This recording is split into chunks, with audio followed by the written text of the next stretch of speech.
If you're listening to this, it means they gave you my phone. And it means I answered it. I need you to not do what I did. I'm going to try to explain, and I don't have long.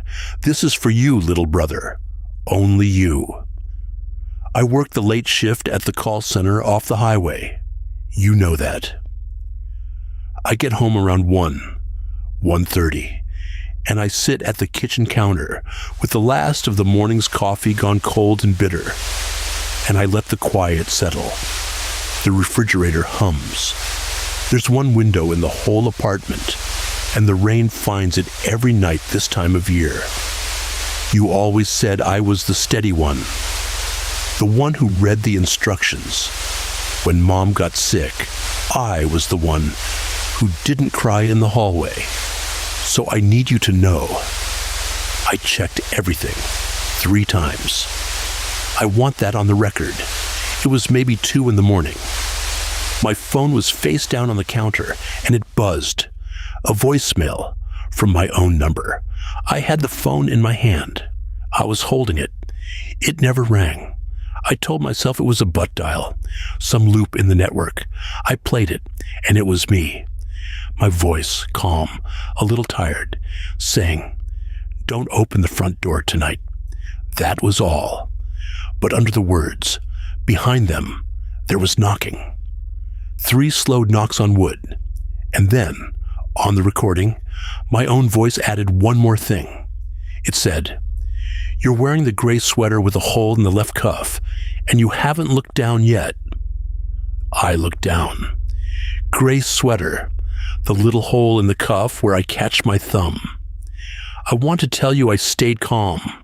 I set the phone down very carefully, the way you set something down when your hands aren't quite yours. And I did what I do. I explained it. I'd recorded a voice memo weeks ago, half asleep, and the app glitched and mailed it to me. That's a thing. That could be a thing. Except I'd never made a memo like that, and I was still wearing the sweater. The fridge hum was the only sound. No rain, right then. Just the hum, and my heart doing something in my ears. The phone buzzed again. Second voicemail. My number. I stared at it a long time before I pressed play, and I promise you, I only pressed it because I thought, if I understand it, I can stop being afraid of it. My voice again, steadier than I felt. It said, "The knocking starts in about a minute. It'll go for 4. It stops at 2:19. Don't answer it, and whatever you do, don't call back." I checked the clock on the stove, 2:14, and at 2:15, someone knocked on my front door. 3 slow knocks, then 3 more. I live on the 3rd floor. The main door downstairs locks. You need a fob. Nobody buzzed. I would have heard the buzzer. I stood in the middle of my own kitchen, and I did not move. The knocking kept on. Patient, never hurried. 3, and 3, and 3, and I watched the numbers change on the stove. I told myself if it stopped at 2:19, it was a trick, a recording time to a schedule someone set. That would still be a person I could hate and understand. 2:19. On the 2nd, the numbers flipped, the knocking stopped, not trailed off, stopped, mid-knock, like a hand pulled back. That was when I stopped being able to explain it. Because a person outside my door can't hear my own voice, telling me the schedule from inside a voicemail before it happens. Unless the voice and the knocking were the same thing, and that thing sounded like me. I know how this sounds. I do. I've spent my whole life being the one who doesn't believe in this. That's why it took me apart. Not the knocking. The voice. My voice, knowing things I hadn't decided to know yet. The 3rd voicemail came at 2:21. I didn't want to play it. I sat on the kitchen floor with my back against the cabinet, the cold of the tile coming up through the sweater, and I looked at the little red dot for the longest time. And I thought about you. I thought, if something happens, he'll wonder. He'll always wonder. So I played it. And this time my voice was not calm. This time it was crying. Really crying. The ugly kind. The kind you only heard from me once in that hospital hallway. It said, please. Please tell me you didn't pick up. If you're hearing this, you already answered. And I'm so sorry. I tried to get to you in time. I looked at the timestamp on the message. It was stamped for 3:22. An hour from then. An hour into a future that hadn't happened. I want you to understand where I was. Not who was at the door. Whether the person on the phone was me. The real me. Trying to warn myself. Whether I'd already done all of this and was living it a second time. Out of order. I couldn't trust the one thing you always trust. My own voice in my own head.